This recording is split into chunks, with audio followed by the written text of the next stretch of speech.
Hi, everybody. This is Christina Harger from SFUSD reading Where the Mountain Meets the Moon by Grace Lynn with, with permission from Little Brown and Company Publishers.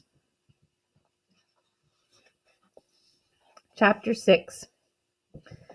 As Min Lee left the house, she was afraid some of her neighbors would stop her or ask where she was going. She felt she must look mysterious, with a large bag on her back and full of excitement. But no one noticed her. The neighbors kept sweeping their doorways, hanging their laundry, and preparing dinner. A boy and girl continued their fight over a pretend feast of mud. When the mother called them for dinner, both refused to move, each clinging to their dishes of wet dirt. Minley had to smile at their foolishness. So Minley walked right out of the village without causing a second glance. At the edge of the village, she turned toward Fruitless Mountain. At the bottom of the mountain, she unwrapped her blanket and took out her knife, needle, rice bowl, bamboo piece, and jug of water. Then, trying to remember all of the goldfish instructions, she cracked off a small bit of stone and rubbed it up and down the needle 99 times before tossing it back to the ground. Then she filled her rice bowl halfway with water and let the bamboo float on it. After that, she picked up the needle and looked at the white rabbit on her bowl. "Okay," she said to the jumping rabbit, "lead the way." And she placed the needle onto the bamboo. Like magic, the needle spun around. Minley smiled. "Thank you," Minley said again to the painted rabbit. "Now I'll follow where you want me to go." Minley packed up her things and, carefully holding the bowl in her hand, walked in the direction of the needle, past Fruitless Mountain. "Goodbye, Jade Dragon," Minley said as she left. "When I come back, I will know how to make you happy again." Minley walked, and the stony land slowly turned into forest. Even when the moon was high in the sky, she continued, "I want to make sure I walk far enough that if Ma and Ba begin to look for me, they can't find me," Minley said to herself. The fallen leaves made a soft carpet for her feet, and the night birds flew into the sky as she passed. Only when the sky lightened to gray and the sun began to peek over the horizon did Minley sit down and rest against a tall tree. She had traveled deep into the forest, far from her village and her home. She was so tired that she quickly fell asleep. Chapter 7. The sun had set and the moon was just beginning to rise in the sky when Ma and Ba returned home from the fields. Even though they could smell the steam from the rice cooking, they noticed the house was strangely dark and quiet. "Why is Minley sitting in the darkness?" Ma wondered as they approached the house. "Perhaps she is sad about giving up her goldfish," Ba said as he shook his head.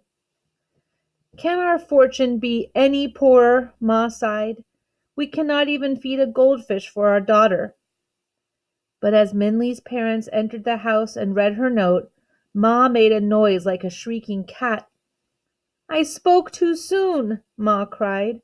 "Our fortune is now the worst, for our only daughter is gone."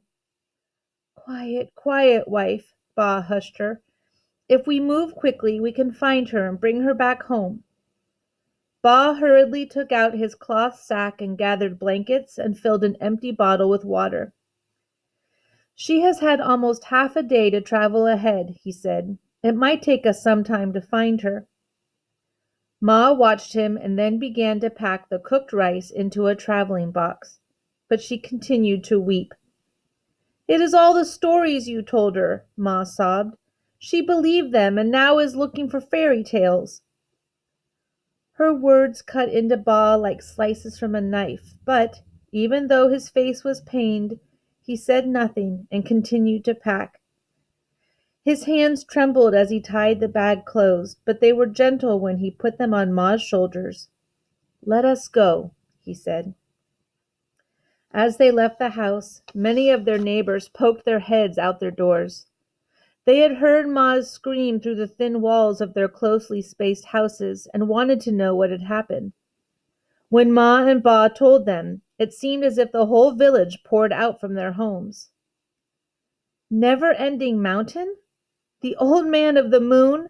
Changing your fortune? The neighbor said. You better go find her or else she will never return. Foolish Minli, she's trying to do the impossible.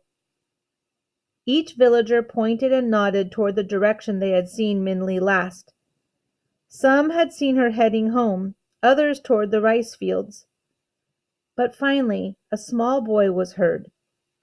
Minli left toward Fruitless Mountain, he said. I saw her with her pack. She went that way. So, with the villagers waving them goodbye, Ma and Ba walked toward Fruitless Mountain, their dark shadows trailing behind them in the moonlight. But when they reached the mountain, they looked at each other uncertainly. Where did she go from here? Ba wondered, and he lit the lantern in his hand. The soft light seemed to warm the air and soften the growing darkness. Here, Ma cried out, pointing to the ground. There are footprints going toward the woods. Maybe they are Minli's. Ba looked at the footprints. There was another mark accompanying them, a long pulling line. Ba pointed at them. But what is that? He wondered. Maybe Minli was dragging a walking stick, Ma said. The footprints could be hers. Ba looked again at the footprints. They seemed small and nimble. Perhaps they are, Ba said. Let's follow them.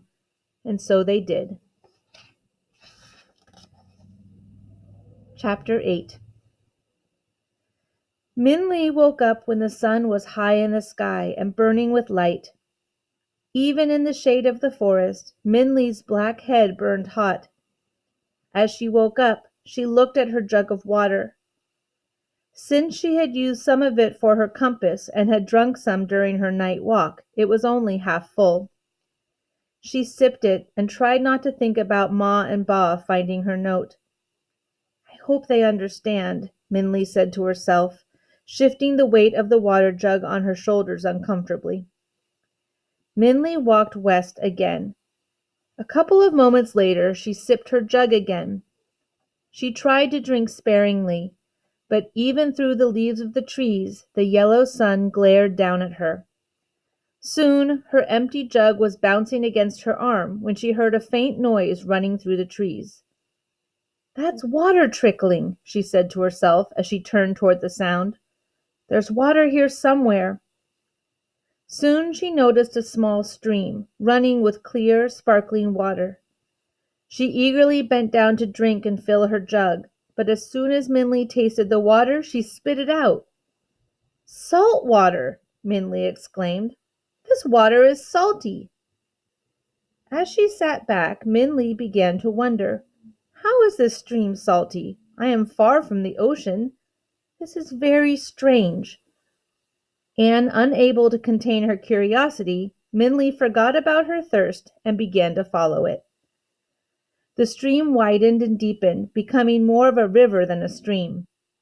Just as Minli began to think that she should return to her journey, she began to hear deep moans that gently shook the earth. Who's there? Minli shouted. Help! A muffled voice whimpered. Can you help me? I'm coming, Minli called.